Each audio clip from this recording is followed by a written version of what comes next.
नमस्कार मित्रांनो, मी ॲडव्होकेट योगेश रुडी आपल्या सर्वांचं यूट्यूब चॅनलवर स्वागत करतो. आपण मागील व्हिडिओमध्ये पोलीस इन्व्हेस्टिगेशनचा पार्ट 1 बघितला. आता आपण बघणार आहोत कलम 166A पासून ते कलम 176 पर्यंत. तर कलम 166A काय सांगतं? पोलीस इन्व्हेस्टिगेशनचाच पार्ट चालू आहे आपला. पहिला पार्ट आपण एक पार्ट बघितला, आता हा दुसरा पार्ट आहे. तर पोलीस इन्व्हेस्टिगेशनमध्ये त्याच्या मागच्या व्हिडिओपेक्षा ह्या व्हिडिओमध्ये अजून पुढची काय प्रोसेस आहे ते आता आपण बघणार आहोत. कलम 166A काय सांगतं त्याचं? Letter of request to competent authority for investigation in a country or place outside India. म्हणजे लेटर ऑफ रिक्वेस्ट म्हणजे तुम्हाला एखादी रिक्वेस्ट, लेटर ऑफ रिक्वेस्ट तुम्हाला रिक्वेस्ट ज्या कोर्टामधून to competent authority for investigation करण्यासाठी जर दुसऱ्या कंट्रीमध्ये किंवा दुसऱ्या देशामध्ये किंवा आउटसाइड इंडियाचं जे ज्युडिक्शन आधी आपण बघितलंय, ह्या CRPC फौजदारी प्रक्रिया संहितेचा कुठं लागू पडतो ते सोडून जर ज्या भागामध्ये इन्व्हेस्टिगेशन करायचं असेल किंवा तिथून एव्हिडन्स आणायचा असेल तर त्यावेळेस कोणती प्रोसेस फॉलो करायची हे या 166A मध्ये सांगण्यात आले. त्याचं सबसेक्शन 1 काय सांगतं? Notwithstanding anything contained in this code, if in the course of an investigation into an offense, an application is made by the investigating officer or any officer superior in rank to the investigating officer, that evidence may be available in a country or place outside India, any criminal court may issue a letter of request to a court or an authority in that country or place competent to deal with such request to examine orally any person supposed to be acquainted with the facts and circumstances of the case, and to record his statement made in the course of such examination, and also to require such person or any other person to produce any document or thing which may be in his possession pertaining to the case, and to forward all the evidence so taken or collected or the authenticated copies thereof or the thing so collected to the court issuing such letter. आता हे बघा मित्रांनो,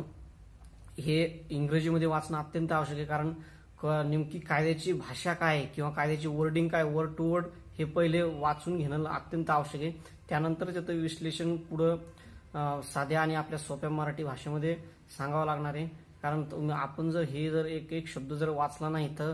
नेमकं काय सांगतोय आणि तुम्ही काय समजून घेताय याच्यामध्ये काही तारतम्य राहणार नाही. त्यामुळे आता जे मी आता वाचलंय त्याचं एक साध्या मराठी भाषेत त्याचा सोपा अर्थ काय आहे की इन्व्हेस्टिगेशन चालू असताना एखाद्या ठिकाणी असं उदाहरणासहित आपण बघू त्याचं. एखाद्या ठिकाणी जर इन्व्हेस्टिगेशन चालू असेल एखाद्या गुन्ह्याचं, तर त्या गुन्ह्यामध्ये जर का समजा असं आढळून आलं, आयोला म्हणजे इन्व्हेस्टिगेशन तपास अधिकारी जो असतो त्या अधिकाऱ्याला जर असं वाटलं की याचा काही पार्ट किंवा काही एव्हिडन्स आहे हा दुसऱ्या देशातून किंवा ज्या आउटसाइड द इंडियाचे जे ज्युडिक्शन दिलेलं आहे ह्या फौजदारी प्रक्रिया संहितेमध्ये त्याच्या बाहेर जर तो एव्हिडन्स जमा करायचा आहे किंवा एव्हिडन्स तिथून घ्यायचा आहे, पुरावा आणायचा आहे, तर त्यावेळेस ते स्वतः तपास अंमलदार किंवा त्यांचे वरिष्ठ अधिकारी हे त्या ज्या कोर्टामध्ये मॅटर सध्या चालू आहे त्या कोर्टामध्ये लेटर ऑफ रिक्वेस्टसाठी अर्ज करतील की ह्या अशा गोष्टी आम्हाला त्या आउट ऑफ कंट्रीमधून किंवा आउटसाइड इंडियाच्या ज्युडिक्शनमधून हव्या आहेत किंवा कशा पद्धतीनं ते त्यांना पाहिजे, कोणाला तपासावं लागणार आहे किंवा कुठल्या प्रकारचं त्यांना आर्टिकल पाहिजे किंवा अजून काय जे पाहिजे ते सगळे त्यांना ते रिक्वेस्ट त्या ऍप्लिकेशनमध्ये लिहावं लागणार, टाकावं लागणार. आणि त्यानंतर ते जे कोर्ट आहे ते कोर्ट त्याचा सारासार विचार करून पुढे जी सेंट्रल गव्हर्नमेंटने जी प्रोसेस दिलेली आहे त्या प्रोसेसनुसार ते ऍप्लिकेशन इश्यू करणार, लेटर ऑफ रिक्वेस्ट इश्यू करणार आणि त्या पद्धतीनं ते पुढं ते लेटर ऑफ रिक्वेस्टची अंमलबजावणी होत राहणार. आणि ज्यानंतर ते लेटर ऑफ रिक्वेस्ट त्या पुढच्या संबंधित कोर्टाला गेलं, आउट ऑफ कंट्रीच्या कोर्टाला किंवा आउटसाइड ज्युरिडिक्शन ऑफ इंडियाच्या कोर्टाला जर गेलं, तर त्यावेळेस त्या कोर्टाने जे त्या ऑर्डरमध्ये सांगितलंय की एक्स पर्सनला तपासायचं किंवा या व्हाय ठिकाणी जाऊन या अशा प्रकारचा पंचनामा करायचा आहे किंवा ज्या पद्धतीने सांगितलंय त्याच पद्धतीनं त्या तिथलच्या कोर्टाने ती प्रोसेस फॉलो करायची. आणि तोचा जो रिपोर्ट आहे तो रिपोर्ट ज्या कोर्टाकडून ही लेटर ऑफ रिक्वेस्ट आली त्या कोर्टाला त्याच चॅनल थ्रू जसं आलं त्याच मार्गाने परत वापस पाठवायचं. त्याचं पोर्ट कलम 2 काय सांगतं? The letter of request shall be transmitted in such manner as the central government may specify in this behalf. जसं आताच मी तुम्हाला सांगितलं की केंद्र हे सगळा अधिकार केंद्र सरकारचा राहणार. केंद्र सरकारने ज्या पद्धतीने चॅनलाइज करून ठेवलेली प्रोसेस आहे त्या प्रोसेसनुसार हे लेटर ऑफ रिक्वेस्ट त्या आउट ऑफ कंट्रीमध्ये जाणार आणि आउट ऑफ कंट्रीमधून वापस येणार. नंबर 3 काय सांगतं त्याचं subsection 3, every statement recorded or document or thing received under subsection 1 shall be deemed to be the evidence collected during the course of investigation under the chapter. आता पोट कलम 1 मध्ये जसं आपण सांगितलं की ती लेटर ऑफ रिक्वेस्ट जाणार आणि त्या माणसाची तपासणी होऊन त्या जागेचा पंचनामा होऊन किंवा जे काय गरज पडेल त्याच्यानुसार ते येणार. तर तो जो रिपोर्ट येणार, तो जो वापस येणार जे कागदपत्र आहे, तर तो एक इन्व्हेस्टिगेशनचाच पार्ट आहे आणि तो एक एव्हिडन्स म्हणून त्याचं ग्राह्य धरण्यात येईल. तर कलम 166 काय सांगतं फौजदारी प्रक्रिया संहितेचं, letter of request from a country or place outside India to a court or an authority for investigation in India. आता ज्या पद्धतीने 166A मध्ये भारतामधून बाहेर गेले त्याच पद्धतीनं बाहेरचं भारतामध्ये येणार की जर काही प्रकारचा गुन्हा जर तिथं चालू असेल फॉरेन कंट्रीजमध्ये आउटसाइड इंडियामध्ये आणि त्याचं इन्व्हेस्टिगेशनचा पार्ट जर इथं काही असं राहिलेला तर त्याच पद्धतीने तेच चॅनलनी ते भारतामध्ये इन्व्हेस्टिगेशन करणार. तर ते कशा पद्धतीने होणार हे आपण बघून घेऊ. पोर्ट कलम 1 काय सांगते त्याचं, upon receipt of letter of request from a court or an authority in a country or place outside India competent to issue such letter in that country or place for the examination of any person on or production of any document or thing in relation to an offense under investigation in that country or place, the central government may if it thinks fit. म्हणजे त्या कोर्टाकडून request आल्यानंतर समजा XYZ आपण उदाहरणासाठी असं पकडून घ्या की अमेरिका किंवा ब्रिटनमध्ये तिथे इन्व्हेस्टिगेशन चालू आहे एखाद्या गुन्ह्याचं आणि त्याचं जर काही इन्व्हेस्टिगेशनचा पार्ट जर भारतामध्ये राहिला असेल किंवा तो गुन्हेगार किंवा काय जे असेल कम्प्युटरचा गुन्हा म्हणा किंवा अजून कुठल्याही प्रकारचा गुन्हा म्हणा की ज्याचं पाळेमुळे भारतामध्ये कुठेतरी राहिलेलं आहे, तर ते इन्व्हेस्टिगेशन करताना तिथलच्या कोर्टाने, पण ते तिथलचं कोर्ट हे त्या सरकारने कॉम्पिटंट कोर्ट पाहिजे की त्या कोर्टाने आपल्या इथलच्या सेंट्रल गव्हर्नमेंट थ्रू ते चॅनलाइज करणार की आम्हाला अशा पद्धतीनं इथं इन्व्हेस्टिगेशन करायला परवानगी द्या किंवा ती इन्व्हेस्टिगेशन इथलच्या कोर्टाकडून त्या प्रकारे ती व्यक्ती किंवा ती जागा तपासली जाणार, तो व्यक्ती तपासला जाणार. तर त्याच्यात त्यांनी काय सांगितलं, इफ सेंट्रल गव्हर्नमेंट काय करणार, फॉरवर्ड ती सेंट्रल गव्हर्नमेंटला जेव्हा रिक्वेस्ट येणार तेव्हा सेंट्रल गव्हर्नमेंट काय करणार, forward the same to the chief metropolitan magistrate or chief judicial magistrate or such metropolitan magistrate or judicial magistrate as he may appoint in his behalf, who shall thereupon summon the person before him and record his statement and cause the document or thing to be produced. आता जे central गव्हर्नमेंटला आलंय ते central government काय करणार, तेच letter of request पुढे metropolitan एरियामध्ये chief metropolitan मॅजिस्ट्रेटला पाठवणार आणि अदर दॅन मेट्रोपॉलिटन एरिया सोडून चीफ ज्युडिशियल मॅजिस्ट्रेट यांना पाठवणार आणि त्यानंतर ते ज्या लेटरमध्ये जे दिलंय हे एक्स व्यक्तीला तपासायचं, वाय व्यक्तीला तपासायचं, त्या व्यक्तीला ते तिथलचं कोर्ट त्यांना तिथलच्या कोर्टाने समन्स पाठवून त्या व्यक्तीला तपासून घेणार आणि त्याच्यानंतर जर समजा एखाद्या जागेचा पंचनामा करायचा असेल किंवा एखाद्या डॉक्युमेंट जमा करायचे असतील किंवा अजून काही थिंक वगैरे प्रोड्यूस करायचे असेल तर त्यानुसार ती पद्धत फॉलो होणार. तर त्याचं 2 काय सांगते त्याच्यामध्ये 2 नंबरचं, send the letter to any police officer for investigation who shall thereupon investigate into the offense in the same manner as if the offense had been committed within India. आता सेंट्रल गव्हर्नमेंटने पहिलं एक काम केलं की ते CMM चीफ मेट्रोपॉलिटन मॅजिस्ट्रेट आणि CGM या दोघांपैकी कोणाला एकाला पाठवणार. दुसरं काय काम करू शकतात ते आयोला एखाद्या ज्या ठिकाणी करायचंय त्या ठिकाणच्या त्या विभागातल्या आयोला त्या पोलीस स्टेशनच्या आयोला ते लेटर ऑफ रिक्वेस्ट देणार आणि त्या आयोला अशा पद्धतीनं काम करावं लागणार की हा गुन्हा त्याच्याच एरियामध्ये किंवा त्याच्या ज्युरिडिक्शनमध्ये घडलेला आहे.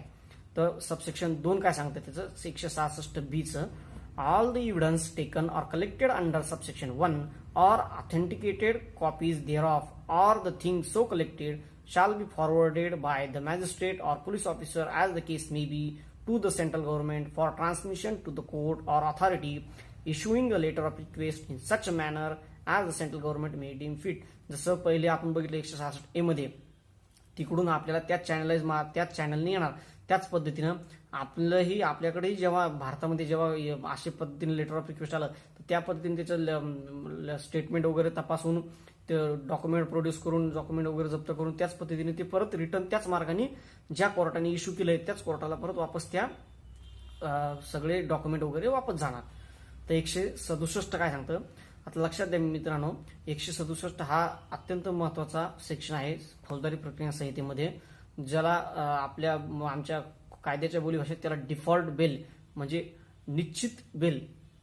किंवा हे असं जर काही नाही घडलं तर त्याला निश्चित बेल ह्या त्या आरोपीला भेटणारच, ह्या अशा पद्धतीचा यामध्ये नमूद करण्यात आले. ते आपण बघू 167 मध्ये काय सांगितलंय. Procedure when investigation can not be completed in 24 hours. म्हणजे ह्या टायटलवर वाचल्यावर असं लक्षात येतं की 24 तासाच्या आत हा तपास झालाच पाहिजे. जर 24 तासाच्या आत तपास जर नाही झाला तर काय होणार हे पुढे आपण आता बघणार आहोत. पोट कलम 1 काय सांगते त्याचं, whenever any person is arrested and detained in custody and it appears that the investigation cannot be completed within the period of 24 hours fixed by section 57 and there are grounds for believing that the accusation or information is well founded, the officer in charge of the police station or the police officer making the investigation, if he is not below the rank of sub-inspector, shall forthwith transmit to the nearest judicial magistrate a copy of the entries in the diary hereinafter prescribed relating to the case and shall at the same time forward the accused to such magistrate. जर 24 तासाच्या आत जर investigation झालं नाही आणि त्यावेळेस जर आयोला असं जर वाटलं जी काय माहिती भेटली, ज्या माहितीवर त्या व्यक्तीला अरेस्ट केली आहे, त्या व्यक्तीविरुद्ध गुन्हा नोंदवला आहे, ती माहिती जर वेल फाउंडेड म्हणजे आपण असं म्हणू मराठी साध्या भाषेमध्ये की त्याचा एकदम बेस असा पक्का आहे, तर त्या गोष्टीचं त्या इन्फॉर्मेशनची माहिती वगैरे पोलीस अधिकारी 24 तासाचं इन्व्हेस्टिगेशन नाही होऊ शकत आहे. तर त्या पद्धतीनं ते त्याच्या जी डायरी आता आपण बघणार समोर केस डायरी काय असते ती, तर त्या केस डायरीमध्ये त्याची ते नोंद करणार की त्यांनी कोणत्या कोणत्या प्रकारचे प्रयत्न केले इन्व्हेस्टिगेशन करण्यासाठी आणि काय, आणि त्यानंतर ते डायरी आणि त्या सगळ्या गोष्टीची फाईल आणि तो अॅक्यूज हे पुढे मॅजिस्ट्रेटला फॉरवर्ड करणार. तर नंबर 2 मध्ये काय सांगितलं सबसेक्शन 2 मध्ये, the magistrate to whom an accused person is forwarded under this section may, whether he has or has not jurisdiction to try the case, from time to time authorize the detention of the accused in such custody as such magistrate thinks fit for a term not exceeding 15 days in the whole, and if he has no jurisdiction to try the case or commit it for trial and considers further detention unnecessary, he may order the accused to be forwarded to a magistrate having such jurisdiction. जर एखाद्या मॅजिस्ट्रेटकडे म्हणजे ज्या कोर्टामध्ये तो अॅक्यूज forward केलाय 24 तासाच्या नंतर, तर जसं 57 मध्ये सांगितलंय, सेक्शन 27 मध्ये सांगितलं की 24 तासात त्याला उभं हजर करायचं कोर्टामध्ये, त्याच पद्धतीनं तेच सेक्शन हे पुढे चालून आलेलं आहे की 24 तास संपल्यानंतर म्हणजे ते इन्व्हेस्टिगेशन करण्यासाठी 24 तास दिलेले असतात. तर ते इन्व्हेस्टिगेशन संपल्याच्या आत जर संपलं नाही, ते इन्व्हेस्टिगेशन पूर्ण झालं नाही 24 तासाच्या आत नाही, तर त्या अॅक्यूजला जेव्हा फॉरवर्ड करणार तर त्या अॅक्यूजला फॉरवर्ड केल्यानंतर ते मॅजिस्ट्रेट ते कोर्ट त्याला अॅक्यूजला त्यांना अधिकार असो किंवा नसो ते त्याला 15 दिवसाच्या पुढं त्याला कस्टडीमध्ये ठेवू शकत नाही. पूर्ण 15 दिवस होल म्हणजे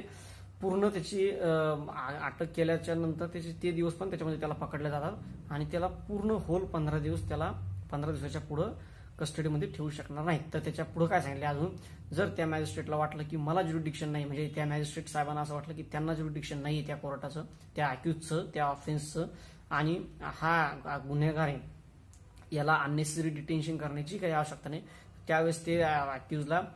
पुढच्या ज्या कोर्टाकडे ज्युरिडिक्शन आहे त्या कोर्टाकडे ते पाठवून देतात. त्याचा प्रोव्हायजो काय सांगितलं त्यांनी, provided that a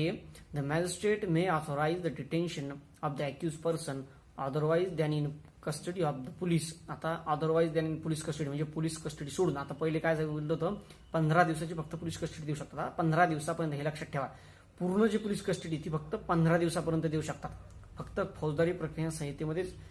साठीच ही प्रोव्हिजन आहे. तर त्यामध्ये असं सांगितलं की पोलीस कस्टडी ही फक्त 15 दिवसाची राहणार, फक्त 15 दिवसाची. आणि त्याच्या पुढे काय सांगितलंय की 15 दिवस सोडून काय होऊ शकतं, beyond the period of 15 days if he is satisfied that adequate grounds exist for doing so, but no magistrate shall authorize the detention of the accused person in custody under this paragraph for a total period exceeding. आता पुढे काय सांगितलंय, total period एक्सिडिंग किती सांगितलंय पुढे बघा, एक मध्ये 90 days where the investigation relates to an offense punishable with death, imprisonment for life or imprisonment for a term not less than 10 years. म्हणजे जे गुन्हे 10 वर्षाच्या पुढे शिक्षेस पात्र आहेत, 10 वर्ष ला जन्मठेप आणि फाशी ह्या शिक्षेसाठी जे गुन्हे पात्र आहेत त्या गुन्ह्याचा आरोपीला 90 दिवसापर्यंत कस्टडी देता येते. एका टायमाला 90 दिवसापर्यंत त्यांना कस्टडी देता येते. आणि 90 दिवसानंतर ह्या गुन्ह्यामध्ये जो आरोपी आहे ह्या 90 दिवसानंतर जरी इन्व्हेस्टिगेशन कंप्लीट नाही झालं तर त्यावेळेस त्यांना सोडणं हे बंधनकारक राहणार आहे. हे बघू आपण आता पुढच्या पॅरामध्ये दिलेलं आहे. तर नंबर 2 काय सांगतं, 60 days where the investigation relates to any other offence. Any other offence म्हणजे 10 वर्षाच्या खालचे जे गुन्हे आहेत त्यांच्यासाठी 60 दिवसाचा कालावधी दिला आहे फक्त, म्हणजे 60 दिवसापर्यंतच त्यांना पोलीस कस्टडीमध्ये ठेवता येणार. And on the expiry of the sed period of 90 days or 60 days as the case may be, the accused person shall be released on bail if he is prepared to and does furnish bail. आता याच्यात शाल शब्द वापरला, याचा अर्थ की त्यांना बंधनकारक आहे की त्या आरोपीला 90 दिवस आणि 60 दिवस म्हणजे जसा जशा प्रकारचा गुन्हा असेल त्यानुसार ते दिवस संपल्यानंतर त्या आरोपीला ज्यावेळेस त्यांनी बेलसाठी प्रिपरेशन केलं, बिल अर्ज केला आणि बेल बॉन्ड फर्निश करतोय त्यावेळेस त्या व्यक्तीला आरोपीला हे जामीन देणं बंधनकारक आहे. And every person release on bail under this subsection shall be deem to be so release under the provisions of chapter 33 for the purpose of that chapter. म्हणजे चॅप्टर 33 मध्ये ज्या बेलच्या प्रोव्हिजन दिल्या त्यानुसारच त्याची बेल झाली असं गृहीत धरण्यात येईल. बी काय सांगतं यासाठी, no magistrate shall authorize detention of the accused in custody of the police under this section unless the accused is produced before him in person for the first time and subsequently every time till the accused remains in the custody of the police. But the magistrate may extend further detention in judicial custody on production of the accused either in person or through the medium of electronic video linkage. आता त्याच्यामध्ये असं सांगितलं की ज्या ज्या वेळेस police custody किंवा magistrate custody त्या आरोपीला देणार, पोलीस कस्टडी देणार त्यावेळेस समजा 3 दिवसाची दिली, 5 दिवसाची दिली, 7 दिवसाची दिली, ते दिवस संपल्यानंतर 3 दिवस संपले की त्याला 4थ्या दिवशी जेव्हा हजर करायचं त्या दिवशी तो आरोपीला स्वतः त्या आरोपीला हजर करावं लागणार. आरोपीला हजर जर केलं नसेल तर त्यावेळेस मॅजिस्ट्रेट हे ती कस्टडी एक्सटेंड करणार नाहीत. आणि आता अजून त्याच्या पुढे असं सांगितलं की इलेक्ट्रॉनिक व्हिडिओ लिंकेजने किंवा व्हिडिओग्राफ किंवा व्हिडिओ लिंकेज जर केला असेल थ्रू जेल टू कोर्ट तर त्यावेळेस सुद्धा ते व्हिडिओ लिंकेजनी बघून सुद्धा त्यावेळेस ते एक्सटेंड करू शकतात तो पिरियड कस्टडीचा. तर त्याच्यामध्ये सी काय सांगितलंय, no magistrate of the second class not specially empowered in this behalf by the high court shall authorize detention in the custody of the police. Explanation 1 काय दिले त्याच्यामध्ये, सेकंड क्लासची पॉवर दिली. जर एखादा सेकंड क्लास मॅजिस्ट्रेट जर असं त्यांना जर स्पेशली एम्पावर्ड दिलेली नसेल हायकोर्टाने तर ते असं काहीही करू शकणार नाहीत, जे आपण वरती आता बघितले ते. तर एक्सप्लेनेशन 1 काय सांगितलंय त्याच्यामध्ये त्या सेक्शनचं, for the avoidance of doubts it is hereby declare that notwithstanding the expiry of the period specified in paragraph A the accuse shall be detain in custody so long as he does not furnish bail. जसं आपण आता सांगितलं की त्यांना 60 दिवस किंवा 90 दिवसाच्या नंतर त्यांना बेल देणं अत्यंत बंधनकारक आहे, पण कधी जेव्हा त्या आरोपीनं बेल फर्निश केली त्यावेळेस म्हणजे बेल बॉन्ड आणले किंवा बेलचा अर्ज केला वकिलांमार्फत त्याच वेळेस त्या आरोपीला सोडण्यात येणार, असं सोडण्यात येणार नाही. एक्सप्लेनेशन 2 काय सांगते त्याचं, if any question arises whether an accuse person was produced before the magistrate as required under clause B the production of the accuse person may be proved by his signature on the order authorizing detention or by the order certified by the magistrate as to production of the accused person through the medium of electronic video linkage as the case may be. आरोपी खरंच कोर्टात आणला होता का नाही याच्यासाठी त्या order जी त्याची कस्टडी जी एक्सटेंड केली जाते त्या ऑर्डरवर त्या आरोपीची सही असते आणि व्हिडिओ लिंकेज जर असेल तर त्यावेळेस मॅजिस्ट्रेट तसं पद्धतीनं नमूद करणार की व्हिडिओ लिंकेजने आरोपी बघितला होता. आणि त्यावेळेस त्याचं प्रोव्हायझर काय सांगतं, provided further that in case of a woman under 18 years of age the detention shall be authorize to be in the custody of a remand home or recognize social institution. म्हणजे जर 18 वर्षाच्या खालची जर का महिला असेल तर तिला रिमांड होममध्येच कस्टडी तिला दिली जाणार आणि किंवा जे सोशल इन्स्टिट्यूट असतील, ज्या रिकॉग्नाइज असेल, मान्यताप्राप्त सोशल इन्स्टिट्यूट असतील त्याच ठिकाणी त्यांना ठेवण्यात येणार. सबसेक्शन 2A काय सांगते त्याचं, notwithstanding anything contained in subsection 1 or subsection 2, the officer in charge of the police station or the police officer making the investigation, if he is not below the rank of a sub-inspector, may, where a judicial magistrate is not available, transmit to the nearest executive magistrate on whom the powers of judicial magistrate or metropolitan magistrate have been conferred a copy of the entry in the diary hereinafter prescribed relating to the case, and shall at the same time forward the accused to such executive magistrate, and thereupon such executive magistrate may, for reasons to be recorded in writing, authorize the detention of the accused person in such custody as he may think fit for a term not exceeding 7 days in the aggregate, and on the expiry of the period of detention so authorized, the accused person shall be released on bail, except where an order for further detention of the accused person has been made by a magistrate competent to make such order, and where an order for such further detention is made, the period during which the accused person was detained in custody under the orders made by an executive magistrate under this subsection shall be taken into account in computing the period specified in paragraph A of the proviso to subsection 2. आता ह्याच्यामध्ये एवढंच सांगितलंय subsection 2A मध्ये की ज्या ठिकाणी judicial magistrate available नसतील, judicial magistrate जर त्या पोलीस स्टेशनच्या एरियामध्ये जर अवेलेबल नसतील तर त्यावेळेस त्या आरोपीला कुठं हजर करायचं, तर त्या आरोपीला एक्झिक्युटिव्ह मॅजिस्ट्रेट म्हणजे त्या विभागाचे तहसीलदार असो किंवा त्याच्या पुढच्या सुपिरियर अधिकारी असो, ज्यांना एक्झिक्युटिव्ह मॅजिस्ट्रेट म्हणून एक्झिक्युटिव्ह मॅजिस्ट्रेट हे पदवी दिलेली किंवा हे एक्झिक्युटिव्ह मॅजिस्ट्रेट त्यांना राज्य सरकारने नेमलेलं आहे त्या एरियासाठी, तर त्या एक्झिक्युटिव्ह मॅजिस्ट्रेटकडे पोलीस अधिकारी यांनी त्या आरोपीला हजर करायचं आणि एक्झिक्युटिव्ह मॅजिस्ट्रेट यांनी त्या आरोपीला जास्तीत जास्त म्हणजे त्यांना 7 दिवसापर्यंतच लिमिट दिलेली फक्त, त्यामुळे ते जशी ज्युडिशियल मॅजिस्ट्रेटला 15 दिवसापर्यंत दिली आहे तशी एक्झिक्युटिव्ह मॅजिस्ट्रेटला फक्त 7 दिवसाची लिमिट दिली आहे. 7 दिवसाच्या वर त्यांना कस्टडीमध्ये त्या आरोपीला ठेवता येणार नाही. 7 दिवसाच्या खालीच त्या आरोपीला कस्टडी ही ते देऊ शकतात. आणि त्यानंतर जर का समजा त्या आरोपीला जरी इन्व्हेस्टिगेशन पूर्ण नाही झालं तर त्यानंतर त्यांना परत ते जशी डिफॉल्ट बेलची तिकडं प्रोव्हिजन आहे त्याच पद्धतीने इथं the accuse person shall be release on bail except. आता पुन्हा इथे एक्सेप्शन आलं की त्याला 7 दिवसानंतर सोडायचं. 7 दिवसाच्या खाली जर judicial custody magistrate police custody जर दिली असेल एक्झिक्युटिव्ह मॅजिस्ट्रेटनी तर त्याच्यानंतर त्या आरोपीला 7 दिवसानंतर सोडून द्यायचं, इन्व्हेस्टिगेशन पूर्ण झालेलं असो का नसो डिफॉल्ट बेलच्या मान्यतेने. आणि जर समजा त्या तोपर्यंत ज्युडिशियल मॅजिस्ट्रेट जर अवेलेबल झाले तर त्यांना ज्युडिशियल मॅजिस्ट्रेट पुढे हजर करणार आणि तिथून पुढं हे जे आत्ताचे जे ज्युडिशियल कस्टडी पोलीस कस्टडी दिली होती ती त्याच्यामध्ये गृहीत धरून तिथून पुढं जर आवश्यकता असेल तर ज्युडिशियल मॅजिस्ट्रेट हे परत त्याला पोलीस कस्टडी देऊ शकतात.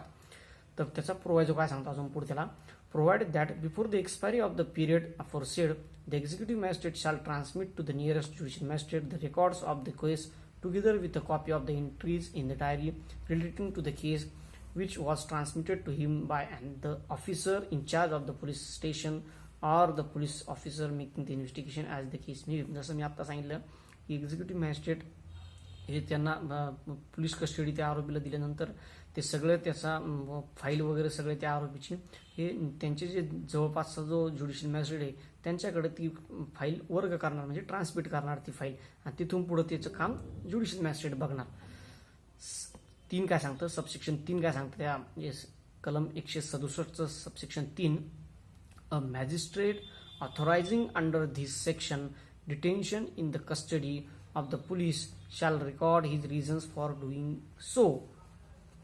जे मॅजिस्ट्रेट एक्झिक्युटिव्ह मॅजिस्ट्रेट असो आता सांगितलेल्या 2A मध्ये किंवा आधीची ज्युडिशियल मॅजिस्ट्रेट असो, जे पोलीस कस्टडी ऑथराईज करतायत किंवा एक्सटेंड करतायत त्यांनी त्याचं कारण म्हणजे रिझन्स त्याचे दिले पाहिजे की का त्याला पोलीस कस्टडीमध्ये ठेवण्यात येतंय किंवा का त्याला पोलीस कस्टडी ते वाढवत आहेत त्याची. नंबर 4 काय सांगतात त्याचं subsection 4, any magistrate other than the chief judicial magistrate making such order shall forward a copy of his order with his reasons for making it to the chief judicial magistrate. आणि त्यानंतर असं सांगितलंय पुढं की जे एनी मॅजिस्ट्रेट असेल chief judicial magistrate सोडून तर त्यांनी त्यांची जे रिझन्सची जी ऑर्डर आहे कारणे कशासाठी त्याला पोलीस कस्टडी वाढवत आहेत ते किंवा एक्सटेंड करतायत तर त्याची ती कारण तिची जी ऑर्डर आहे त्यांची ऑर्डर ती ज्युडिशियल मॅजिस्ट्रेटला फॉरवर्ड केली पाहिजे. 5 काय सांगतं subsection 5, if in any case triable by a magistrate as a summons case the investigation is not concluded within a period of 6 months from the date on which the accused was arrested, the magistrate shall make an order stopping further investigation into the offense unless the officer making the investigation satisfy the magistrate that for special reasons and in the interest of justice the continuation of the investigation beyond the period of 6 months is necessary. जर का ती summons केस असेल, आता summons केस म्हणजे कोणती केस याच्यासाठी तुम्ही आधी जे व्हिडिओ टाकले त्या व्हिडिओत तुम्ही बघू शकता समन्स केस म्हणजे काय. तर जी का समन्स केस जर असणार तिचं इन्व्हेस्टिगेशन तिचा तपास जर 6 महिन्याच्या आत जर झाला नसेल तर ती केसचा तपास हा मॅजिस्ट्रेट थांबवणार म्हणजे स्टॉपिंग करणार, त्या केसचा तपास थांबवणार आणि ती केस पुढं तपास करू देणार नाही. जर त्या तपास अधिकाऱ्यांनी जर अर्ज केला की ह्युमॅनिटी म्हणजे केस पुढं इन्व्हेस्टिगेशन करणं गरजेचं आहे, का गरजेचं आहे आणि का टाइम वाढवून द्यायचा हे त्या तपास अधिकाऱ्यांनी त्या मॅजिस्ट्रेटला सॅटिस्फाय करणं गरजेचं आहे. त्याच वेळेस ते मॅजिस्ट्रेट त्या तपास अधिकाऱ्याचं म्हणणं ऐकून त्यांचा वेळ वाढवून देते तपास करण्यासाठी. अन्यथा 6 महिन्याच्या पुढं समन्स केस जर असेल तर ती केसचा तपास थांबवण्यात येणार. सबसेक्शन 6 काय सांगतं, where any order stopping further investigation into an offense has been made under subsection 5, the session judge may, if he is satisfied on an application made to him or otherwise that further investigation into the offense ought to be made, vacate the order made under subsection 5 and direct further investigation to be made into the offense subject to such direction with regard to bail and other matters आज ही मे specify. जसं आता 5 मध्ये सांगितलं की further इन्व्हेस्टिगेशनची परवानगी दिलीच त्या मॅजिस्ट्रेटनी त्या आयोला. तपास अधिकाऱ्यांना जर मॅजिस्ट्रेटनी परमिशन दिली पुढे फर्दर इन्व्हेस्टिगेशन 6 महिने सोडून 6 महिन्याच्या व्यतिरिक्त तर ती ऑर्डर सेशन कोर्टाकडे सेशन जजकडे चॅलेंज करून त्या ऑर्डरमध्ये ते सांगू शकतात तो आरोपी की कशा पद्धतीने त्यांनी काय केले आणि कशा पद्धतीने ती ऑर्डर खारिज करण्यात येईल. तर ह्या 167 मध्ये आपल्या महाराष्ट्र शासनाची अमेंडमेंट आहे ती महाराष्ट्र शासनाची अमेंडमेंट वाचायची आहे. 167A मध्ये कसं सांगितलं त्यांनी, इन सबसेक्शन 2 जिथे सबसेक्शन 2 आहे त्याच्या खाली जो पॅराग्राफ बी आहे तो पॅराग्राफ न वाचता त्या ठिकाणी बी हा इथलचा पॅराग्राफ वाचायचा. हा कुठला पॅराग्राफ सांगितलं त्यांनी, no magistrate shall authorize detention in any custody of the accuse person under this section unless the accuse person is produced before him person and for any extension of custody otherwise than the extension in the police custody the accused person may be produced either in person or through the medium electronic video link. जसं तिथं सांगितलं त्याच पद्धतीनं तो अक्यूजला त्यांनी समोर हजर केलं पाहिजे किंवा व्हिडिओ लिंकेजनी त्या आरोपीला समोर हजर केलं पाहिजे. तर आता आपण बघू कलम 168 फौजदारी प्रक्रिया संहितेची कलम 168 काय सांगते, report of investigation may subordinate investigation by subordinate police officer. जर पोलीस इन्व्हेस्टिगेशन हे जर सबऑर्डिनेट ऑफिसरने केलं असेल तर त्यावेळेस काय करायचं ते सांगितले. When any subordinate police officer has made any investigation under this chapter he shall report the result of such investigation to the officer in charge of the police station. तर सबऑर्डिनेट अधिकाऱ्याने जर पोलीस इन्व्हेस्टिगेशन केलं असेल तर त्यावेळेस ते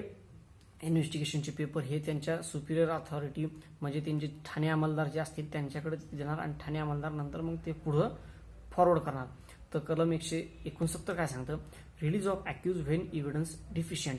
deficient म्हणजे evidence जर अवेलेबल नसेल, पुरावा जर नसेल, त्या एखाद्या गुन्ह्यामध्ये पुरावा जर भेटला नसेल, तर त्यावेळेस त्या अक्यूजचं काय करायचं हे आता ह्या सेक्शनमध्ये दिले आहे. If upon an investigation under this chapter it appears to the officer in charge of the police station that there is not sufficient evidence or reasonable ground of suspicion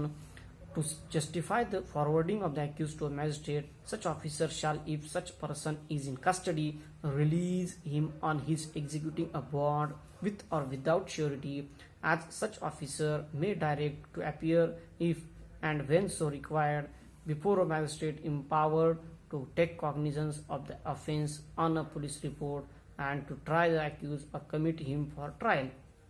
जर का इन्व्हेस्टिगेशन ऑफिसरने असा रिपोर्ट दाखल केला कोर्टामध्ये की evidence deficient म्हणजे पुरावा सापडत नाही किंवा पुरावा भेटत नाही, तर त्यावेळेस त्या आरोपीला सोडण्यात येणार एक्झिक्युटिव्ह बॉन्डवर. म्हणजे इथं पण बॉन्ड आलाच, म्हणजे त्यावेळेस त्यांना ज्या प्रकारे बिलमध्ये सोडल्या जातात श्युरिटी बॉन्ड देऊन, त्याच पद्धतीने त्यांना इथं पण त्यांना बॉन्ड करून सोडण्यात येणार त्या आरोपीला. 170 काय सांगतं, कलम 170, cases to be send to magistrate when evidence is sufficient. जर का पुरावा सक्षम असेल तर त्यावेळेस ती केस पुढं फॉरवर्ड कशी केली जाणार, 170 मध्ये सांगितलंय. If upon an investigation under this chapter it appears to the officer in charge of the police station that there is a sufficient evidence or reasonable grounds as aforesaid, such officer shall forward the accused under custody to a magistrate empowered to take cognizance of the offense upon a police report and to try the accused or commit him for trial, or if the offense is bailable and the accused is able to give security, shall take security from him for his appearance before such magistrate on a day fixed and for his attendance from day to day before such magistrate until otherwise directed. जर तो evidence जर sufficient असेल तर त्यावेळेस त्या investigation officer जे तपास अधिकारी आहे ते ती केस तो आणि आरोपी हे सगळंच त्या कन्सर्न मॅजिस्ट्रेट ज्या मॅजिस्ट्रेटकडे जे केस ट्रायल होणार आहे त्या मॅजिस्ट्रेटकडे ते फॉरवर्ड करणार, किंवा जर ते ऑफिसर जर तो आरोपी त्यांना जर एकदम साधा गुन्हा जर असेल, जास्त हिनियस क्राईम जर नसेल, तर त्यावेळेस त्या अधिकारी त्या आरोपीला त्याच्या बॉन्डवर सोडून देऊ शकतात आणि म्हणू शकतात की नेक्स्ट ज्या तारखेला कोर्टामध्ये मॅटर लागणार त्या तारखेला तो आरोपी तिथं हजर राहणार. ह्या शब्देवर जर तो आरोपी राहत असतील तर त्या आरोपीला त्यावेळेस ते बॉन्डवर सोडू शकतात, बेल देऊ शकतात त्यावेळेस एव्हिडन्स सफिशियंट असला तरीही. नंबर 2 काय सांगते त्याचं, port subsection 2, when the officer in charge of police station forward an accused person to a magistrate or takes security for his appearance before such magistrate under this section, he shall send to such magistrate any weapon or other article which it may be necessary to produce before him, and shall require the complainant, if any, and so many of the persons who appear to such officer to be acquainted with the facts and circumstances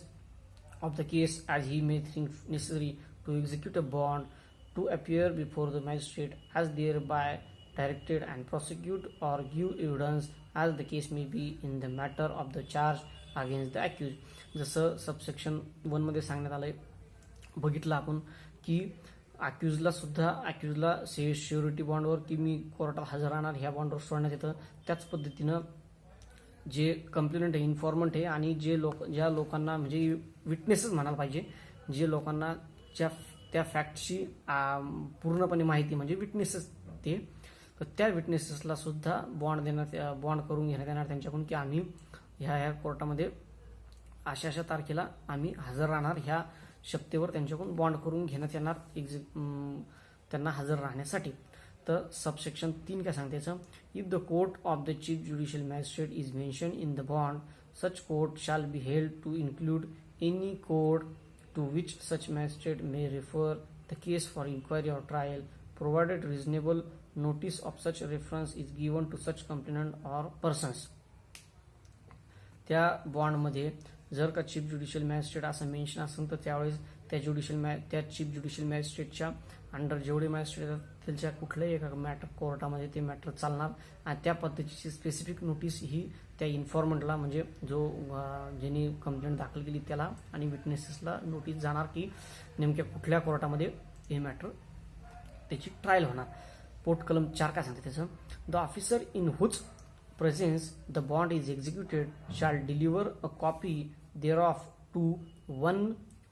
of the person who executed it and shall then send to the magistrate the original with his report. आता ज्या ठिकाणी त्यांनी bond execute केला आहे तर त्यावेळेस एक copy जी आहे ती त्या व्यक्तीला देणार आणि त्याच्यानंतर जी उरलेली कॉपी आहे जी खालची ओरिजिनल आहे ती कॉपी ते कोर्टाला फॉरवर्ड करणार. आता आपण बघणार आहोत कलम 171. कलम 171 काय सांगतं, फौजदारी प्रक्रिया संहितेचे कलम 171, complainant and witnesses not to be required to accompany police officer and not to be subjected to restraint. म्हणजे रिस्ट्रेंट म्हणजे बंधनात किंवा प्रतिबंधन काही त्यांच्यावर लागणार नाही कंप्लेंटवर आणि जे विटनेसेस आहेत त्यांच्यावर. तर ते काय सांगितलं त्याच्यात बघू आपण. No complainant or witnesses on his way to any court shall be required to accompany a police officer or shall be subjected to unnecessary restraint or inconvenience or required to give any security for his appearance other than his own bond. त्यांच्या स्वतःच्या शपथपत्राच्या व्यतिरिक्त म्हणजे complaint असो किंवा witness असो त्यांच्या स्वतःच्या शपथपत्राच्या व्यतिरिक्त त्यांना अजून दुसरं कोणतेही बॉन्ड वगैरे देण्याची काय आवश्यकता नाही की आम्ही येणार किंवा बॉन्ड करण्याची काय आवश्यकता नाही की आम्ही हजर राहणार किंवा काय करणार कोर्टामध्ये. आणि त्यांना अननेसेसरी रिस्ट्रेंट म्हणजे विनाकारण त्यांची पिळवणूक झाली नाही पाहिजे याची काळजी ह्या कलम 171 मध्ये घेण्यात आली आहे की जे कंप्लेनंट आहे आणि जे विटनेसेस आहे त्यांना विनाकारण पोलिसांचा नाहक त्रास सहन करण्यात येऊ नये किंवा त्यांना त्रास होणार नाही या पद्धतीनं हा सेक्शन त्यांच्या हितासाठी ह्या इथे देण्यात आला आहे कंप्लेनंट आणि विटनेसेसच्या. त्याचा प्रोव्हायजो काय सांगतो, provided that if any complainant or witnesses refuses to attend or to execute bond as directed in section 170, the officer in charge of the police station may forward him in custody to the magistrate who may detain him in custody until he executes such bond or until the hearing of the case is completed. इथं अजून त्याचा प्रोव्हायजो एक दिलेला आहे. जसं आपण वरती बघितलं की हा कंप्लेनंट आणि विटनेसच्या हितासाठी हा सेक्शन आहे. तर त्याच पद्धतीनं ते जर त्यांच्यातला जर एखादा जर तो बॉन्ड 170 मध्ये जर बॉन्ड सांगितलाय ओन बॉन्ड स्वतःचा बॉन्ड जर सांगितलाय तो जर काय करायला नकार देत असेल किंवा कंप्लेंट एखादा नकार देत असेल ते बॉन्ड करण्यासाठी किंवा विटनेस नकार देत असेल त्यावेळेस त्या माणसाला या विटनेसला आणि कंप्लेंटला ते जो नकार देत असेल त्याला मॅजिस्ट्रेट पुढे हजर करणार आणि त्यानंतर मॅजिस्ट्रेट त्यांना कस्टडीमध्ये ठेवू शकतं. कलम 172 काय सांगतं, diary of proceeding in investigation. Every subsection 1 काय सांगतं त्याचं, every police officer making an investigation under this chapter शाल day by day inter his proceeding in the investigation in a diary setting forth the time at which at which the information reached him, the time at which he began and closed his investigation, the place or places visited by him, and a statement of the circumstances ascertained through his investigation. आता diary जर तुम्ही म्हणलं तर त्याची पत्रिकाच म्हणायला पाहिजे. साध्या भाषेत जर म्हणायचं झालं की त्या गुन्ह्याची ती पत्रिका म्हणजे पहिली खबर भेटल्यापासून तर कशा कशा पद्धतीनं कधी कधी त्या गुन्ह्याच्या संबंधात ते पोलीस ऑफिसर तपास अंमलदार तपास अधिकारी हे त्या गुन्ह्यासाठी कुठं कुठं बाहेर पडले, काय काय त्यांनी जमा केलं, काय काय जप्त केलं, कोणाकोणाचे जबाब घेतले, कुठं कुठं गेले आणि काय काय केलं हे त्याचा प्रत्येक गोष्टीचा क्षणाक्षणाचा ती गोष्ट त्या डायरीमध्ये लिहावं लागणार हे त्यांना ह्या कायद्याने बंधनकारक केलेलं आहे. एक काय सांगतं, 1A म्हणजे सबसेक्शन 1A त्याचं, the statements of witnesses recorded during the course of investigation under section 161 shall be inserted in the case diary. जसं मी आता तुम्हाला सांगितलं की स्टेटमेंट वगैरे जे काय त्यांनी जमा केले किंवा जे काय त्यांनी हे करणार ते सगळं ते त्यांच्या केस डायरीमध्ये आलं पाहिजे. 1B काय सांगतं, the diary referred to in subsection 1 shall be volume and duly paginated. आता ती डायरी एवढ्या सगळ्या गोष्टी त्याच्यात लिहिणार म्हणजे याचा अर्थ ती डायरी खूप जास्त पानाची किंवा अजून 2-4 डायऱ्या लागू शकतात. त्याच्यामुळं व्हॉल्यूम म्हणजे त्याला प्रत्येक डायरीला एक व्हॉल्यूम 1 व्हॉल्यूम 2 अशा प्रकारचा आयडेंटिफिकेशनसाठी करणं गरजेचं आहे आणि त्या प्रत्येकाला पेजिनेटेड म्हणजे पान नंबर त्याला करणं अत्यंत गरजेचं आहे की ते माहिती पुढं माहिती मिळवण्यासाठी आणि तपास करण्यासाठी. तर त्याचं सबसेक्शन 2 काय सांगतं, any criminal court may send for the police diaries of case under inquiry or trial in such court and may use such diaries not as evidence in the case but to aid it in such inquiry or trial. आता त्या जे diary आहे त्याच्यात एवढी सगळी माहिती दिलेली, पण ती डायरी ही पुरावा म्हणून ग्राह्य धरल्या जात नाही. कुठल्याही कोर्टामध्ये त्या डायरीचा पुरावा म्हणून उपयोग होत नाही. ती फक्त त्या गुन्ह्याच्या ट्रायलमध्ये मदत म्हणून त्याचा उपयोग घेतला जाऊ शकतो की नेमकं त्यावेळेस त्या डायरीमध्ये एखादा आयोग जर तसा जबाब देत असेल तर तो जबाब फक्त व्हेरीफाय करण्यासाठी किंवा क्रॉस चेक करण्यासाठी त्या डायरीचा मदत म्हणून उपयोग होऊ शकतो. त्याचं नंबर 3 पोटकलम 3 काय सांगतं, neither the accused nor his agents shall be entitled to call for such diaries nor shall he or they be entitled to see them merely because they are referred to by the court, but if they are used by the police officer who made them to refresh his memory, or if the court uses them for the purpose of contradicting such police officer, the provisions of section 161 and section 145 as the case may be of the Indian Evidence Act. आता ती जी diary आहे ती diary हे अॅक्यूज बघू शकणार नाही. अॅक्यूजला ती diary बघण्याचा कुठलाही अधिकार नाही. अॅक्यूज असो किंवा त्यांचे एजंट असो, एजंट म्हणजे त्यांचे अजून त्यांचं कोणीही असो, तर ते अॅक्यूजला हे बघण्याचा काही अधिकार नाही. फक्त ज्यावेळेस कोर्ट रिफ्रेशसाठी जेव्हा बघायला सांगेल त्याच वेळेस फक्त कोर्टाच्या आदेशानेच ती डायरी फक्त अॅक्यूजला किंवा त्यांच्या एजंटला बघता येणार. पोटकलम section 173 report of police officer on completion of investigation. आता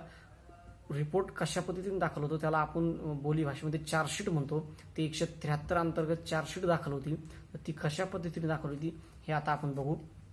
173 काय सांगतं, subsection 1 every investigation under this chapter shall be completed without unnecessary day. अनावश्यक वेळ वाया न घालवता तपास हा लवकरात लवकर संपला पाहिजे याच्याकडेच लक्ष हे तपास अधिकारी यांचं असलं पाहिजे आणि तो तपास लवकर झाला पाहिजे हेच या सेक्शनमध्ये ची सुरुवात सांगितलेली आहे. त्याचं 1A काय सांगते, त्याचं the investigation in relation to 2018 मध्ये या पोटकलम 1A मध्ये बदल झालेला आहे. त्याच्यामध्ये सेक्शनचे नंबर सांगितले डायरेक्ट, म्हणजे IPC मध्ये जे 376, 376A, 376AB, 376B, 376C, 376D, 376DA आणि 376DB और 376E हे ज्या कलमाअंतर्गत जर गुन्हा घडला असेल तर त्याचं इन्व्हेस्टिगेशन हे 2 महिन्याच्या आत संपवायचं आहे, हे ह्या कलमांनी बंधन घालून दिलेलं आहे. तर सबसेक्शन 2 काय सांगतं, as soon as it is completed the officer in charge of the police station shall forward to a magistrate empowered to take cognizance of the offence and on a police report a report in the form prescribe by the state government stating. आता जसं investigation संपलं, तपास जसा संपला, तो तपास लगेचच्या लगेच ठाणे अंमलदार जे असतील त्या ठाणे अंमलदारांनी जे राज्य सरकारने जो फॉर्मॅट दिला त्या फॉर्मॅटनुसार तो तपास पूर्णपणे तयार करून कागदपत्र तयार करून ते ज्या मॅजिस्ट्रेट पुढे ते मॅटर चालणार आहे तिथं ते फॉरवर्ड करायचं. तर त्या फॉर्मॅटमध्ये काय असणं किंवा काय ते असणं आवश्यक आहे ते सांगितलं आहे. Number A the names of the पार्टीजची नावं, the nature of the information कशी भेटली त्याचं माहिती, the names of the person who appear to be acquainted with the circumstances of the case म्हणजे विटनेसचे नावं. Number D whether any offence appears to have been committed, एखादा गुन्हा घडलाय तर कसा घडलाय किंवा कोणी घडलाय याच्याबद्दल सुद्धा त्याच्यामध्ये माहिती द्यावं लागणार. ई मध्ये काय सांगितलं, whether the accused has been arrested, accused arrested केलेला आहे किंवा पळून गेलेला आहे का काय त्या पद्धतीचंही त्याच्यामध्ये लिहावं लागणार. F काय सांगितलं, whether he has been release on his bond and if so whether with or without surety, किंवा तो बॉन्डवर सोडला आहे त्याची बेल झाली किंवा कशी झाली आहे त्याच्याबद्दल त्याच्यामध्ये राहणार. G whether he has been forwarded in custody under section 170, किंवा ते कस्टडीमध्ये ठेवण्यात आलेलं आहे का नाही ह्याच्याबद्दल पण त्याच्यामध्ये माहिती राहणार. एच काय सांगतं, whether the report of medical examination of the woman has been attach where investigation related to an offence. जर जो गुन्हा जर का रेपशी निगडीत जर असेल, बलात्काराशी निगडीत जर असेल, तर त्यावेळेस त्याचं त्या वुमेनचं मेडिकल एक्झामिनेशनचा रिपोर्ट हा अटॅच केला आहे की नाही ते सुद्धा त्याच्यामध्ये राहणार. त्याचं दोन काय सांगतं, त्याचं सबक्लॉज 2 काय सांगतो त्याचा, the officer shall also communicate in such manner as may be prescribe by the state government the action taken by him to the person if any by whom the information relating to the commission of the offense was first given. आणि ह्या गोष्टी सगळ्या ज्या ज्यांनी हे केलंय, communicate करायचं, ज्या व्यक्तीने गुन्हा दाखल केलाय त्या व्यक्तीला ह्या गोष्टी कम्युनिकेट करायच्या ह्या सगळ्या चार्जशीट मधल्या गोष्टी. तर पोर्ट कलम 3 काय सांगते त्याचं, where a superior officer of police has been appointed under section 158, the report shall in any case in which the state government by general or special order so directs be submitted through that officer, and he may, pending the orders of the magistrate, direct the officer in charge of the police station to make further investigation. 158 नुसार section 158 मध्ये काय सांगितलंय याच्यासाठी तुम्ही आधीचा part 1 video बघा, त्याच्यामध्ये व्यवस्थित सांगितलेलं आहे. तर त्यानुसार तिथलचा जर ऑफिसर अपॉइंट केला असेल तर त्याच ऑफिसरने तो रिपोर्ट कोर्टापुढे दाखल करायचा आहे. जर काही एक्सेप्शनल सर्कमस्टन्सेस असतील तर त्यावेळेस इन्चार्ज ऑफ पोलीस स्टेशननी तो रिपोर्ट दाखल केला तरी चालेल. सबसेक्शन 4 काय सांगते त्याचं,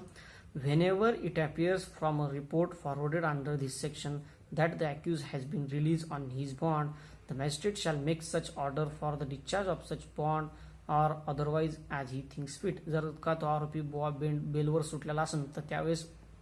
मॅजिस्ट्रेट तो रिपोर्ट दाखल झाल्यानंतर निर्णय घेणार की त्याला अरेस्ट करायला सांगायची परत, का तो त्याचा बॉन्ड डिस्चार्ज करायचा आणि त्याला अरेस्ट करायची, किंवा तेच बेल त्याची कंटिन्यू ठेवायची, हे मॅजिस्ट्रेट डिसाईड करणार रिपोर्ट दाखल झाल्यानंतर. पोर्ट कलम 5 काय सांगतं, when such report is in respect of a case to which section 170 applies, the police officer shall forward to the magistrate along with the report all document or relevant extracts thereof on which the prosecution proposes to rely other than those already sent to the magistrate during investigation. ती केस जर का 170 शी related जर असेल किंवा 170 section जर त्याला apply होत असेल त्या केसला, तर त्यावेळेस जे डॉक्युमेंट फॉरवर्ड केले मॅजिस्ट्रेटला त्याच्यासोबत अजून बाकीच्या ज्या गोष्टी फॉरवर्ड करायच्या आहेत त्या सांगितल्या की ड्युरिंग इन्व्हेस्टिगेशनमध्ये ज्या गोष्टी त्यांना भेटल्या त्या तर फॉरवर्ड त्या करणार मॅजिस्ट्रेटला करणारच. सोबतच ह्या ज्या गोष्टी आता ज्या इथं रेकॉर्ड केल्या आपण बघितलंय ते सगळे डॉक्युमेंट सुद्धा त्यावेळेस त्या मॅजिस्ट्रेटला फॉरवर्ड करतात त्यांना. बी काय सांगतं, the statements recorded under section 161 of all the person whom the prosecution proposes to examine as witnesses. आणि 161 स्टेटमेंट सुद्धा त्या चार्जशीटमध्ये असणार. त्याचं सबसेक्शन 6 काय सांगतं, if the police officer is of opinion that in any part of any such statement is not relevant to the subject matter of the proceeding or that its disclosure to the accused is not essential in the interest of justice and is expedient in the public interest, he shall indicate that part of the statement and append a note requesting the magistrate to exclude that part from the copies to be granted to the accused and stating his reasons for making such a request. आता हा subsection टाकण्याचं कारण हेच आहे की अक्यूजचा अधिकार आहे की जेवढे डॉक्युमेंट कागदपत्र कोर्टामध्ये दाखल झाले तेवढे सगळ्यांच्या कॉप्याज त्याची प्रत ही अक्यूजला भेटणं हे त्याचा अधिकार आहे. तर ह्या पोटकलमचं म्हणणं एवढंच आहे की एखादी स्टेटमेंट किंवा एखादा जो कागद आहे तो इंटरेस्ट ऑफ जस्टिससाठी जर राखून ठेवायचा असेल राखून ठेवायचा असेल तर त्यावेळेस आयोग हे त्या मॅजिस्ट्रेटला रिक्वेस्ट करणार की अशा प्रकारचा कागद किंवा अशा प्रकारचं एखादं स्टेटमेंट आहे की ते अक्यूजला देऊ नये किंवा ते दिलं तर काही जर सर्कमस्टन्सेस निर्माण होणार असतील तर त्या पद्धतीचं ते आयोग हे मॅजिस्ट्रेटला रिक्वेस्ट करणार आणि त्यावेळेस मॅजिस्ट्रेट मग निर्णय घेणार की हा किंवा एखादा कागद एक्सक्लूड करायचा का नाही करायचा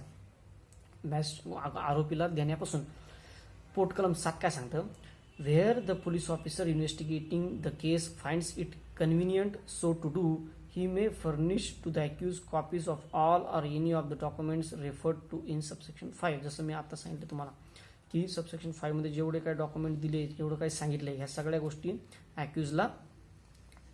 देण्यासाठी police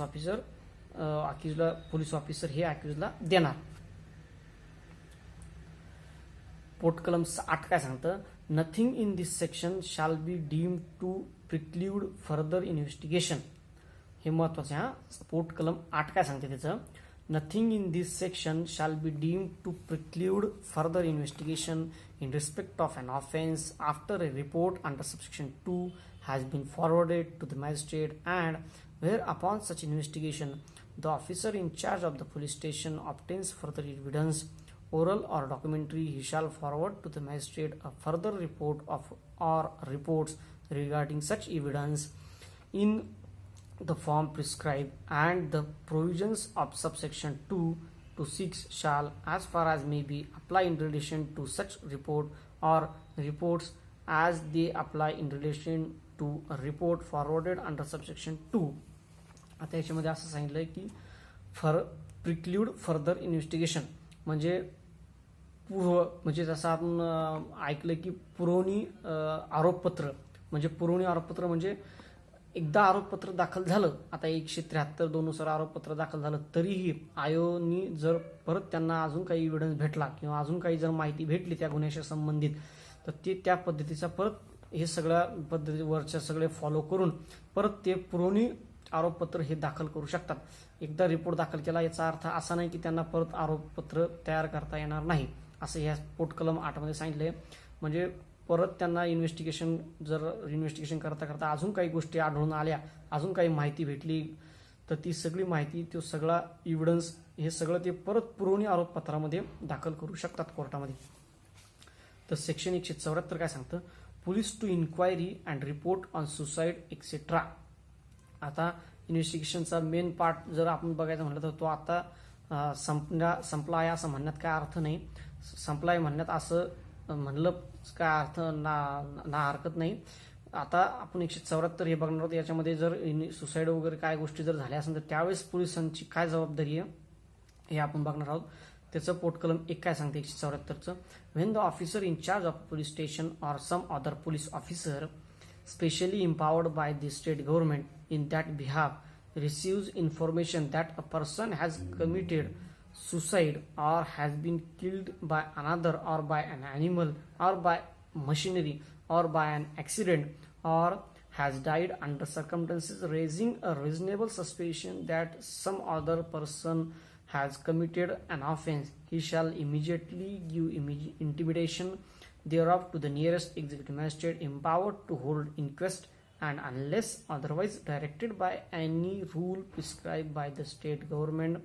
or by any general or special order of the district or subdivisional magistrate, shall proceed to the place where the body of such deceased person is, and there, in the presence of 2 or more respectable inhabitants of the neighborhood, shall make an investigation and draw up a report of the apparent cause of death, describing such wounds, fractures, bruises, and other marks of injury as may be found on the body, and stating in what manner or by what weapon or instrument, if any, such marks appear to have been inflicted. जर आता याच्यामध्ये असं सांगितलं की हे सगळं घेण्यापेक्षा जर साध्या भाषेत जर असं बोलायचं झालं की अनैसर्गिक मृत्यू जर एखाद्या व्यक्तीचा झाला असेल तर त्यावेळेस ते पोलीस ऑफिसर हे जवळचे एक्झिक्युटिव्ह मॅजिस्ट्रेटला सांगणार की इथे अशा प्रकारचा मृत्यू झाला. मग तो मृत्यू कशाने हो, ऍक्सिडेंटने झालेला असन, एखाद्या जनावरामार्फत झालेला असन, मशीन मार्फत झालेला असन, किंवा त्यांनी सुसाईड केली असन, किंवा अशा पद्धतीने मला की असे शंका निर्माण होती की याला कोणी कुठल्या तरी एका व्यक्तीनं मारलंय किंवा असं काहीतरी झाले, म्हणजे जो असा अनैसर्गिक मृत्यू, तर त्यावेळेस एक्झिक्युटिव्ह मॅजिस्ट्रेट वगैरे सगळे येणार आणि पोलीस ऑफिसर हे आयोग वगैरे जमा होऊन त्या मृत शरीराची त्याचा पंचनामा तयार करणार की त्याच्यावर किती जखमा आहे, किती फ्रॅक्चर आहे, कसा तो पडलेला आहे, कसा काय आहे, ह्या सगळ्या गोष्टीचा ते एक पंचनामा तयार करणार. सबसेक्शन 2 काय सांगते त्याचं, the report shall be signed by such police officer and other persons or by so many of them as concur therein and shall be forthwith forwarded to the district magistrate or the sub divisional magistrate. आणि तो सगळा report district magistrate किंवा SDM यांना पाठवण्यात येणार सगळ्यांच्या सहीनिशी. तर subsection 3 काय सांगते त्याचं, when the case involve suicide by woman within 7 years of her marriage or number 2 the case relates to the death of woman within 7 years of her marriage in any circumstances raising a reasonable suspicion that some other person committed an offense in relation to such woman. Number 1 मध्ये काय सांगितलंय की ती महिला जर असन आणि तिच्या लग्नाच्या 7 वर्षाच्या आत जर तिचं मृत्यू झाला असन, सुसाईड केला असन तिनं. नंबर 2 काय सांगतं त्याच्यामधलं, जर ती लग्नाच्या 7 वर्षाच्या आत जर त्या महिलेचा मृत्यू झाला असन आणि रिजनेबल सस्पेशन म्हणजे अशी शंका निर्माण होती की त्या महिलेला कोणीतरी मारलंय, अशा पद्धतीची जर शंका निर्माण असेल. नंबर 3 काय सांगतं, the case relates to the death of woman within 7 years of her marriage and any relative of woman has made a request in this behalf. Number 3 काय सांगतं, जर ती महिला जर लग्नाच्या 7 वर्षाच्या आत जर त्या महिलेचा मृत्यू झाला असेल आणि एखादा तिचा नातेवाईक जर कोणी कंप्लेंट देत असेल तर त्यावेळेस. Number 4 there is any doubt regarding the cause of death, ज्यावेळेस एखाद्या त्या मृत्यूच्या कारणाशी संबंधात जर काही शंका निर्माण होत असेल. Number 5 the police officer for any other reasons considered is expedient so do. आणि किंवा पोलीस अधिकाऱ्यांना जर वाटत असेल की काय करायचं, त्यावेळेस काय करायचं, ही शाल subject to such rules as the state government may prescribe in this behalf, forward the body with a view to its being examined to the nearest civil surgeon or other qualified medical man appointed in this behalf by the state government if the state of the weather or and the distance admit of its being so forwarded without risk of such putrefaction on the road as would render such examination useless. त्यावेळेस काय करायचं, ह्या जर समजा सगळ्या circumstances असेल 7 वर्षाच्या आत, तर सगळ्यात जास्तीत जास्त हेच सांगितलेलं आहे की 7 वर्षाच्या लग्नाच्या 7 वर्षाच्या आत जर ती महिला वारली, तिचा मृत्यू झाला असेल, त्याच्यानंतर तिचा मृत्यू 7 वर्षाच्या आत झाला असेल पण रिजनेबल सस्पेक्ट काही शंका निर्माण होतीये, तिनं पहिले सुसाईड केला असेल, त्याच्यानंतर ती वारली असेल पण शंका येते की तिला कोणीतरी मारला असेल. नंबर 3 तिचा 7 वर्षाच्या आत मृत्यू झालाय, तिच्या नातेवाईकांनी कंप्लेंट केली आहे. नंबर 4 तिच्या कॉज ऑफ डेथ मध्ये शंका निर्माण होती. आणि नंबर 5 जर पोलीस ऑफिसरला जर तसं वाटलं की ह्या महिलेचा मृत्यू काहीतरी वेगळ्याच कारणामुळे झालाय, अशा वेळेस त्या मृतदेहाची हा नियरेस्ट सिव्हिल सर्जन म्हणजे सरकारी दवाखान्यामध्ये किंवा अजून कुठलाही दवाखाना जो असेल त्या ठिकाणी जो सिव्हिल सर्जन असेल त्या सिव्हिल सर्जनकडे ती बॉडी फॉरवर्ड करणार त्याचं एक्झामिनेशन करण्यासाठी. नंबर 4 काय सांगतं, the following magistrate are empowered to hold inquest, namely any district magistrate or sub divisional magistrate and any other executive magistrate specially empowered in this behalf by the state government and the district magistrate.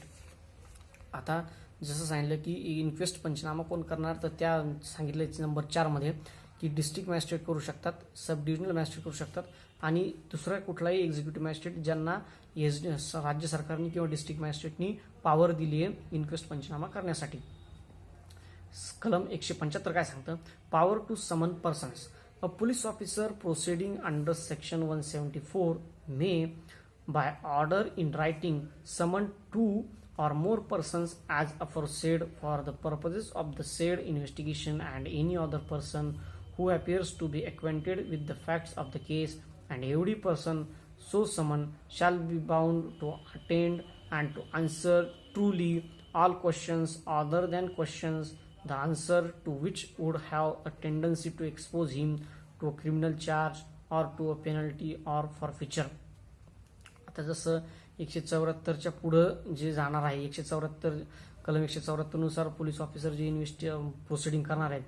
ते करण्या अगोदर त्यांना काय करायचं आहे, 2 किंवा 2 पेक्षा जास्त व्यक्तींना समन्स पाठवायचे ते इन्व्हेस्टिगेशन प्रोसिडिंग चालू करण्याच्या आधी. आणि त्या ज्या दोघांना समन्स पाठवलाय त्यांनी ट्रूली म्हणजे खरं काय आहे त्या काय घडलंय आणि काय त्यांना माहिती, ती सगळी खरीची खरी माहिती त्यांनी पोलीस ऑफिसरला सांगणं गरजेचं आहे. फक्त एवढीच माहिती ते लपवू शकतात जी त्यांना स्वतःला इन्क्रिमिनेट करू शकते. म्हणजे ते स्वतःला त्यांचं साध्या भाषेत म्हणलं तर त्यांचं स्वतःचं पितळ उघडं पडू शकतं. अशा पद्धतीची ती माहिती लपवू शकतात, अन्यथा ते काहीही लपवू शकत नाही. नंबर 2 काय सांगतं पोटकलम 2, if the facts do not disclose a cognizable offence to which section 170 applies, such persons shall not be required by the police officer to attend a magistrate's court. जर का समजा 170 मध्ये सांगितलं त्या पद्धतीने जर का समजा तो कॉग्निजेबल गुन्हा घडत नसेल, तर त्यावेळेस त्या व्यक्तींना, जे व्यक्ती बोलवण्यात आले त्या व्यक्तींना मॅजिस्ट्रेटच्या कोर्टात हजर राहण्याची काही आवश्यकता नाही. कलम 176 काय सांगतं, inquiry by magistrate into cause of death. Subsection 1 काय सांगतं त्याचं, inquiry by magistrate into cause of death. जर एखाद्या मृत्यूच्या कारणासंबंधी मॅजिस्ट्रेटनी कशी इन्क्वायरी करायची याबाबतीत 176 मध्ये सांगितले.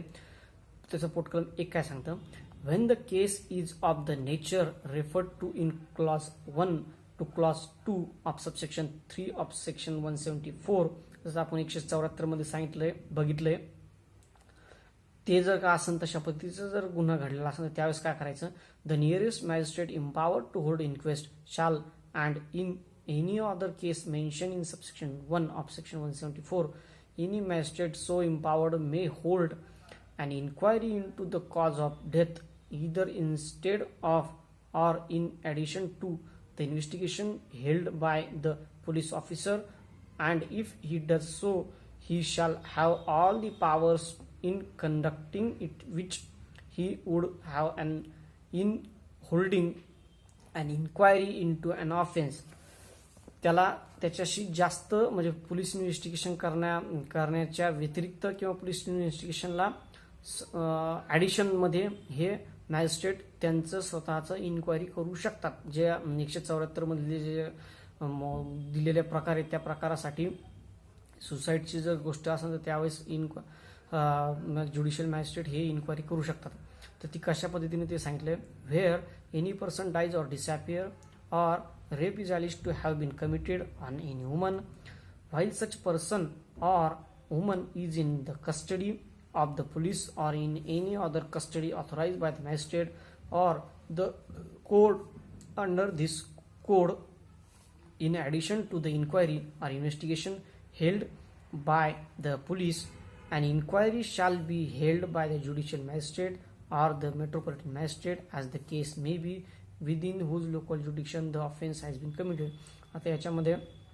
असं सांगण्यात आले की जर का एखादा व्यक्ती मेला किंवा डिसअपियर झाला किंवा तो सापडलाच नाही किंवा एखादी रेप आली, जर एखादी व्यक्ती महिला असेल, एखाद्या महिलेवर जर रेप झाला असेल, ती जर का महिला असेल आणि ते जर का कस्टडी पोलिसांच्या कस्टडीमध्ये असतील किंवा ती व्यक्ती पोलिसांच्या कस्टडीमध्ये किंवा मॅजिस्ट्रेटने ऑथराईज एखाद्या कस्टडीमध्ये असतील आणि त्यावेळेस जर का त्यांचा मृत्यू झाला असेल तर त्यावेळेस त्या मृत्यूच्या कारणाचा शोध घेण्यासाठी ज्युडिशियल इन्क्वायरी ही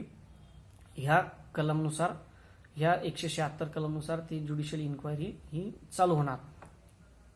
पोटकलम 2 काय सांगते त्याचं, the magistrate holding such an inquiry shall record the evidence taken by him in connection therewith in any manner hereinafter prescribed according to the circumstances of the case. Magistrate holding such inquiry shall record the evidence. म्हणजे जे magistrate inquiry करतायत ते evidence घेऊ शकतात in connection देअरविथ manner हिअरिनआफ्टर prescribed. याच्या आधी ज्या पद्धतीने सांगितले त्या पद्धतीने ते एव्हिडन्स जमा करू शकतात. ज्या पद्धतीने पोलीस ऑफिसर करतात त्या पद्धतीने ते मॅजिस्ट्रेट इन्क्वायरी करून एव्हिडन्स जमा करू शकतात. नंबर 3 काय सांगतं, whenever such magistrate considers it expedient to make an examination of the dead body of any person who has been already interred in order to discover the cause of his death, the magistrate may cause the body to be disinterred and examined. म्हणजे number 3 मध्ये सांगण्यात आले subsection 3 मध्ये की एखादा जर व्यक्ती मेला असेल आणि तो जर का ऑलरेडी त्याचं पुरलेला असेल, म्हणजे आपण हिंदी भाषेत जर समजा असं म्हणतात की गडे हुए मुर्दे इथूनच बाहेर निघतात. म्हणजे एखादा मुर्दा जर लपवलं दडून ठेवलेला असेल तर तो सुद्धा बाहेर काढून किंवा सुद्धा त्याचं मृत्यूचं कारणाचा शोध घेण्यासाठी तो गोष्ट हे करून बाहेर काढून त्याचं इन्व्हेस्टिगेशन हे ज्युडिशियल मॅजिस्ट्रेट करू शकतात. नंबर 4 काय सांगितलं, where an inquiry is to be held under this section the magistrate shall wherever practicable inform the relatives of the deceased whose names and address are known and shall allow them to remain present at the inquiry. आता हे inquiry judicial inquiry करायच्या वेळेस जर का मॅजिस्ट्रेटला त्यांच्या नातेवाईकाचा त्या मृताच्या नातेवाईकाचा जर माहिती असेल तर ते त्यांना समन्स पाठवून त्यांना बोलून घेऊ शकतात की तुम्ही इन्क्वायरीच्या वेळेस हजर राहू शकता. नंबर 5 काय सांगितलं, पोर्टकलम 5, the judicial magistrate or the metropolitan magistrate or executive magistrate or police officer holding an inquiry or investigation as the case may be under subsection 1A shall within 24 hours of the death of a person forward the body with a view to its being examined to the nearest civil surgeon or other qualified medical person appointed in this behalf by the state government unless it is not possible to do so for reasons to be recorded in writing. आता याच्यामध्ये असं सांगितलंय की जी body आता भेटली किंवा ज्या ठिकाणी अननॅचरल डेथ ज्या ठिकाणी त्यांना माहिती झाली तर त्याची जी डेड बॉडी ती लवकरात लवकर म्हणजे 24 तासाच्या आत ती बॉडी ही नियरेस्ट सिव्हिल सर्जनकडं एक्झामिनेशन करण्यासाठी पाठवायची आहे. आणि जर समजा 24 तासाच्या आत जर पाठवल्या जाऊ शकत नसेल, त्याची काही कारणं असतील तर ते कारणाचे तसा रेकॉर्ड बनला पाहिजे की कुठल्या कारणामुळे ते बॉडी ही नियरेस्ट सिव्हिल सर्जनकडे पाठवल्या जाऊ शकत नाही. तर मित्रांनो, आता आपण इन्व्हेस्टिगेशनचा पार्ट 2 हा व्हिडिओ संपवला. पार्ट 1 व्हिडिओ आणि पार्ट 2 व्हिडिओमध्ये आपण पोलीस इन्व्हेस्टिगेशन कशा पद्धतीने होतं याची थोडक्यात माहिती घेतली. तुम्हाला जर याच्यामध्ये अधिक माहिती घ्यायची असेल तर त्यासाठी तुम्हाला तुमच्या जवळचे कोणी वकील असतील किंवा अजून कुठे कॉलेज वगैरे असतील तर त्या ठिकाणी तुम्ही अजून त्याची माहिती घेऊ शकतात. हा व्हिडिओ तुम्हाला कसा वाटला याबद्दल नक्कीच कमेंटमध्ये कळवा. धन्यवाद.